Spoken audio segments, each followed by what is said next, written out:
আসসালামু আলাইকুম গাইস, আশা করি সবাই ভালো আছেন। তো আজকে আমি চলে আসছি ট্রিট দিতে। আমার 31টা সাবস্ক্রাইব হয়ে গেছে। এই উপলক্ষে আমি চলে এসেছি RS রেস্টুরেন্টে খেতে। সো এখন আমরা অর্ডার দেবো। মেমো দেখছি কি অর্ডার দেওয়া যায়। আমার সাথে আছে শিহাব, শেখ ফরিদ এবং আসিফ। আমরা 4জন মিলে এসেছি খেতে। প্রায় অর্ডার দেওয়ার পরে অনেকক্ষণ বসে আছি আর একটু ডিজে গানের নাচ নিচ্ছি। কিছু কিছু গানের জন্য তো কি বলবো, অনেক হিট।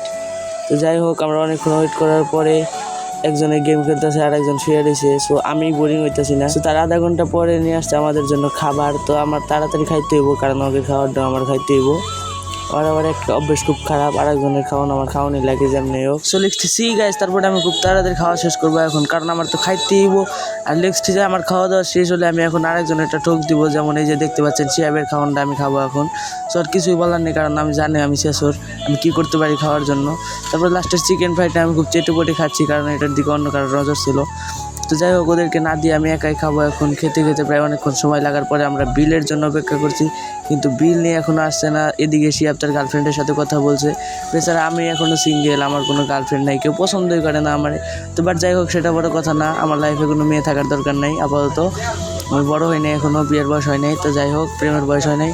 সো RS রেস্টুরেন্টের অনেক সুন্দর ভিউ, এখানে সবাই আসবেন। এটা মাওনা চৌরাস্তা অবদার মোড়ে বাংলাদেশ পাম্পের সামনে অবস্থিত। আপনারা সবাই আসবেন, খেয়ে যাবেন। অনেক সুন্দর, এখানে সুন্দর সুন্দর জিনিস আছে, আপনারা খেয়ে যাবেন। সো আমি এখন চলে যাব। দেখছি 32টা সাবস্ক্রাইবার হলে আবার আপনাদেরকে ট্রিট দেবো।